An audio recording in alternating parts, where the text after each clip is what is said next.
Hey, how's it going? My name is J.R. Martin from the Underdog Press. Today I'll talk a little bit about steampunk.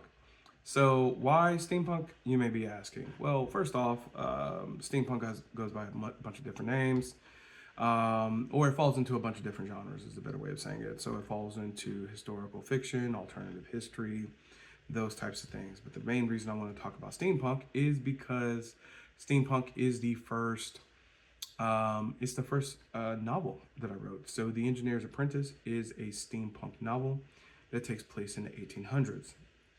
And do I have a copy of that? Yes, I do. So, this is it, the cover for The Engineer's Apprentice.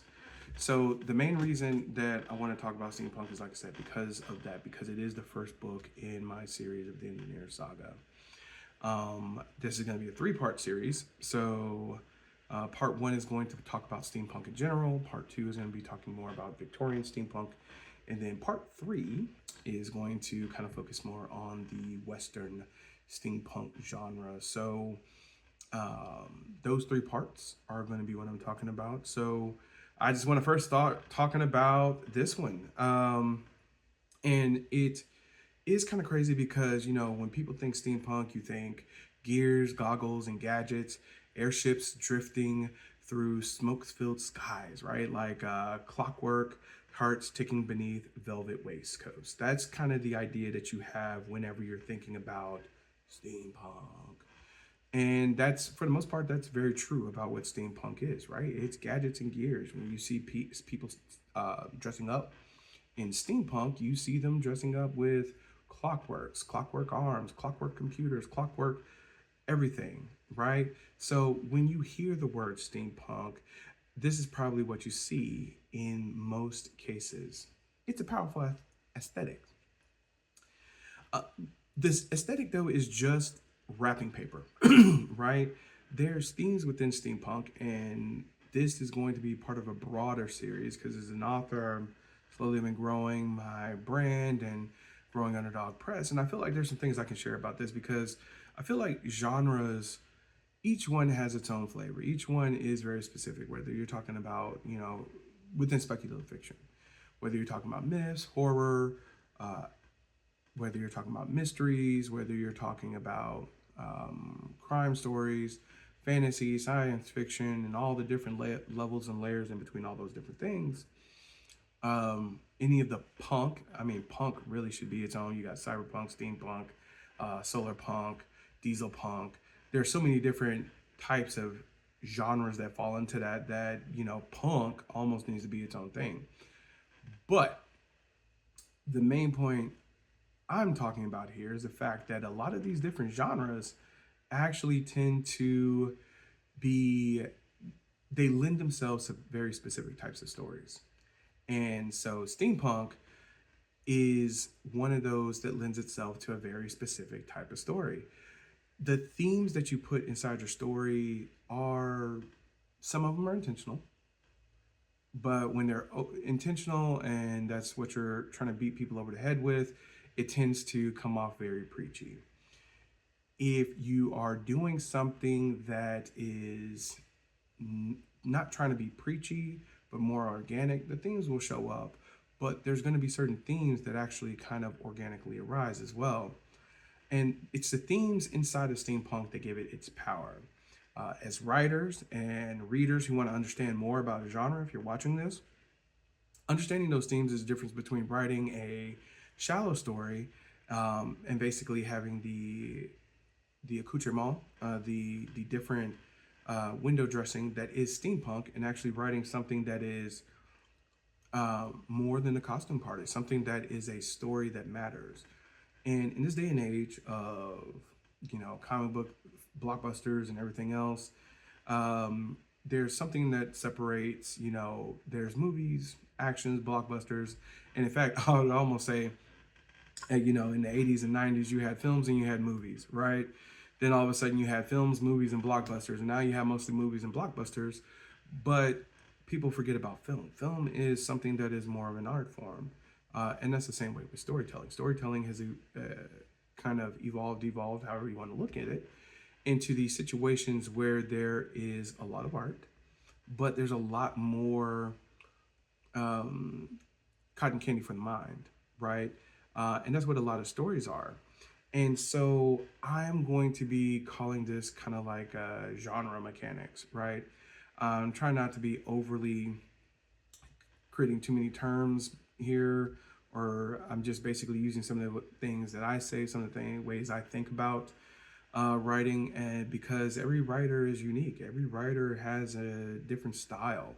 There are some things that speak to you, whether you're a plotter, pantser, or somewhere in between. There's different ways of writing that make sense to different people. So for you as a reader or writer, you as a reader who want to understand how writers work, you as a writer trying to find your rhythm and your way of writing, I'm telling you right now that this is my way of writing. This is kind of like how I think about things.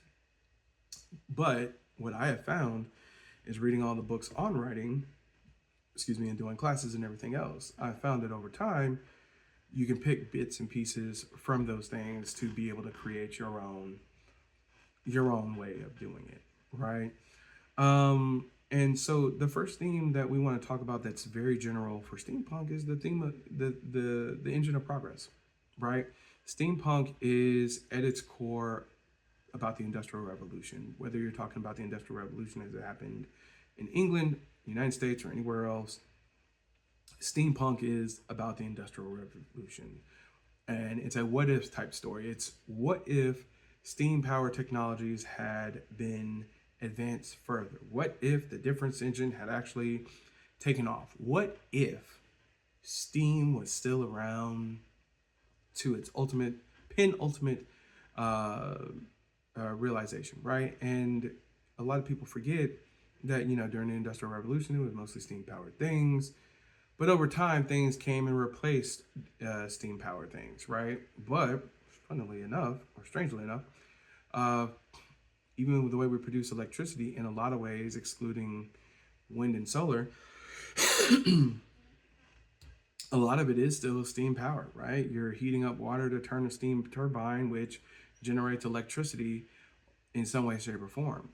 Once again, you got wind, solar, hydroelectric, thermal. There's other, well, thermal is actually also steam. There's other ways of doing, creating energy for us, but it's strange how a lot of this stuff comes back down to steam power. So steampunk, that's what steampunk is. If you think about it in that way, you realize that your steampunk world must reflect this. It's a world obsessed with invention, but it's also a world gripping with the cost of that invention and, the cost of that invention in the terms of human lives, right? So remember, working conditions in a lot of these steampunk factories and these steampunk worlds were not the best. So we can sit here and have these conversations about steampunk, but we got to remember that it took place in this time when there was hardships. And by sugarcoating that and kind of saying that it's a utopia without any kind of hardships to generate that steam, I think that's disingenuous to the genre as a whole. And I think one of the things that we need to focus on when you're writing steampunk is making sure that you're actually talking about all the different aspects of steampunk and what is the price of it, right? Because you can write a Sherlock Holmes story set in the steampunk world and not talk about any of that stuff and not talk about that. But I think talking about society, especially when it comes to science fiction, which steampunk is a subset of science fiction, talking about society is a big thing that science fiction brings to the table overall. Steampunk has a very specific time frame of society that it wants to speak to. It's not speaking to a far future Star Wars-esque society.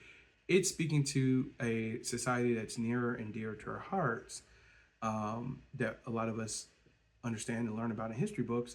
Once again, alternative history. And it's something that we can actually think about as writers, as far as putting into that story. One, it adds to world building. It helps inform you on some of the stakes that you may be dealing with as you work through the different elements of the genre that you're going to be including. Even if it doesn't take place in our world per se, and you're writing steampunk on a fictional planet and a fictional universe completely, by understanding how Victorian steampunk and, well, how the Industrial Revolution in different parts of the world affected it differently, it'll help you inform you on a better way of writing your steampunk. So remember that when you're building your world, don't just add a steam engine, ask questions, right? And that's the whole point of what I was just saying. Ask those questions. What does the engine run on? Is it coal? Is it Ethereum? Is it some other source? Whatever that source is, what are the downsides to that source? What are the benefits of that source? Are there any competitive sources? In Steam, in the Engineer's Apprentice, that's one of the things I come up with, is that there is a competitive source to steam power. And strangely enough, it happens to be magic in my world. So there's something. The second theme that you can kind of think through is the clockwork human. This is basically saying how does the steampunk in your story directly affect your character? So it's more than just thinking like, okay, my character lives in this steampunk world. Well, are you using that world? Is any of this technology important? So for as an example, does the character use steampunk goggles that have ultra magnification? Does the character have a steampunk arm? Is there a steampunk something that the character has to deal with? Are there automatons in this world? So as an example of the Engineer's Apprentice, my main characters, Annie and Nisa, they are actual engineers. So what's cool about them is they themselves do not have any steampunk enhancements, but as characters, they actually have, they actually create the steam works. They create the steam works that people use. So they create the prosthesis, they create the steam conduits, the steam pipes. They are the designers of these things. They design Steamworks, and everything that has to do with steam, these two characters create, and that's who they are. From the steampunk that I read, you don't see that a lot. You see people dealing with steampunk, using steampunk, flying on airships and doing all that, but you don't often see characters who are actually doing the steampunk themselves and actually creating those technologies. So the idea, right, is this is and I say the idea, but the thing is, this is a classic thing, whether it's far future or now. Steampunk gives it a unique tactile feel. It's not about chrome and circuits, it's about brass and ticking gears. The theme breaks into two crucial parts. Augmentation. As I said before, what happens when a person replaces part of themselves. But there's going to be, as far as your character, don't just give them like, oh, I have this arm. What did that arm cost them, right? Like if I have a steampunk arm, if I have a cybernetic arm, if I have anything like that, what did that thing cost me, right? Was there a major accident? Is there something in the backstory that could help inform on who this character is? Some of the things that they've learned as far as lessons go. What is it that makes this character unique because they have this prosthesis? This also lets you explore different things and themes because it's alternative history.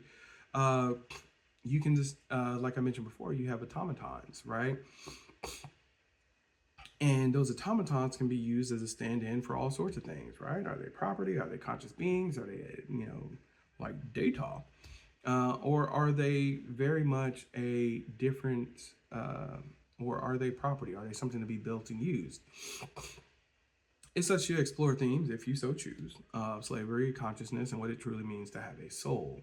And being able to have that automaton be a reflection of that character so that you can kind of hold them up as if to a mirror, right? Like the character has to look inside themselves to see if this creature is really human, and then this creature kind of looks inside the character to see if the character is really human, right? That's an idea and a theme within steampunk. Once again, you don't want to be preachy, you don't want to be heavy-handed with it, but those are some of the things that can kind of come up in the story organically as you're continuing to write it, and you really delve into what is the world, what are the characters doing, what is the whole idea behind the story? What motivates these characters? Um, and I truly love character-driven stories, but honest God truth is, a character-driven story without a good plot is going to fall apart, and vice versa. You can have a lot of plot, but then you have poor characters that nobody can get in touch with because the characters don't make sense if they're all there is to fulfill actions within the plot, right? So you have to kind of have a plot that makes sense with that particular character. There's ways of doing that. We'll talk about that more. There's books on the topic, on the subject. But basically, you have to understand who the character is. You have to understand what the problem is, you as the writer. And then once you understand those two things, you can then figure out, okay, of these things that is happening within this story, my character, yes, they could do anything they want to. They could decide today to turn around instead of going after the MacGuffin and go do something else. They can 100% do that. But of all the things that they could potentially do, what is the thing that makes the most sense? That's the key. What is the thing that makes the most sense? And of all the things that they could potentially do, there may be 1, 2, 3, 4, 5, 6, a couple of different things that they can actually do that makes sense for the story. Then once you understand your characters and you understand the plot and what you're trying to do, then of those 6 things that make realistic sense for your character, what you can then do is, hey, this is the one I'm going to do because it makes the most sense for this character, and it's the one that leads to the best story. And that's really what we're going for. We're going for the one that leads to the best story. So once again, don't just do steampunk for the sake of steampunk. Think about what the world is like. Think about the problems that this type of society would face, this type of story you're trying to tell. And that's really the point I'm trying to make. Some stories don't fit within steampunk, right? And that's really what you have to think about. Like a crime story, you can probably make a crime story make sense in steampunk. But I feel like there's better time frames to tell crime stories, right? I don't consider, personally, an outlaw story to be a crime story because that's not really crime the way I think of crime, right? I think Godfather is crime. So if that's, if, The Quick and the Dead, no, I'm sorry, not The Quick and the Dead, let's think it's A Fistful of Dollars, a few dollars more, those types of things. So Unforgiven, there you go. Unforgiven is not a crime story. Unforgiven is a Western with outlaw themes. A crime story is The Godfather. Those are 2 different things. Yes, there are bad guys in both of them, but the crime story is The Godfather. So would it make sense to tell a crime story in the steampunk world? Maybe, maybe not. I would kind of lean more towards, not really. Remember that there's a lot of adventure in these stories, right? The 19th century was an age of exploration. People were discovering the poles, the depths of the ocean, the darkest continents. Steampunk takes this optimism and turns it up to 11. And that's where the hope in the genre comes from, right? The hopeful side of the genre, it's the belief that human ingenuity and armed with steam and brass can overcome any obstacles. This is where you get your high-flying airship pirates, your gentleman explorers, and your mad scientists building impossible machines in their basements. But as I was stating before, give your characters a reason to use all these wild technologies. If there's no reason for them to use the technology, maybe your character shouldn't be in a steampunk book. Maybe your character should be in a different type of book. Maybe it should be more fantasy, far future, completely alternate history where there's no steampunk, and just a normal industrial revolution. Maybe you should set it in the 1920s. There's a lot of different places you can go to with these stories. You have to make the decision on what type of story it is that you're writing, and whether or not the themes of steampunk or any other sci-fi genre actually make sense. Maybe you're looking for something that's more solar punk. Maybe you need diesel punk. Maybe you need something blah, blah, blah. Desert punk, right? Whatever kind of punk, frost punk, whatever kind of punk you want to deal with, maybe that's what you need to deal with if you're trying to write a punk story. But figure out what it is you're trying to do. Let's see, where else are we? um, the three themes are these three themes are the chassis, so to speak, the things that typically will come up in steampunk. And the questions they ask are universal. Once again, like I said, the spirit of adventure. Don't have your character just going on an airship just for the sake of going on an airship. Make it part of the story. Where are they going on this airship? Everything, when you're choosing your genre, should be story driven. What purpose does it serve within that story? To recap the blueprint, you got to make sure that you remember it's the engine of progress, progress versus the cost of that progress, the clockwork human versus machine or automaton, however you want to look at that, and spirit of invention or ingenuity versus the unknown. It's flying off into the unknown reaches of the world and understanding or trying to understand what does that look like for your characters. But what happens when you bolt this engine onto a specific setting? A setting with its own rules, its own history, and its own deep-seated problems. That's the key. This is when we start actually splitting it up between Western and Victorian. Because steampunk is different in every part of the world where it shows up, right? Whether you're talking about what it looks like in England or France or Australia or Brazil or China or Japan or the US. There's going to be different things within steampunk that are going to blow your mind, right? I was looking at some facts, and I can't remember when the samurai era ended, but it ended at a different time. Guess what? Steampunk was around, or the Industrial Revolution happened, and there were still samurai in the world, or in Japan. You have got to understand that. You've got to understand what type of world you're building when you're thinking about steampunk. Steampunk can be an amazing genre filled with beautiful themes of all like adventure and everything else. But you got to make sure it fits the story that you're trying to tell. That means you got to understand your characters. You got to understand what kind of plot you're trying to create. And you got to say, does it fit here? Should it be somewhere else? And yeah, that's it for part one.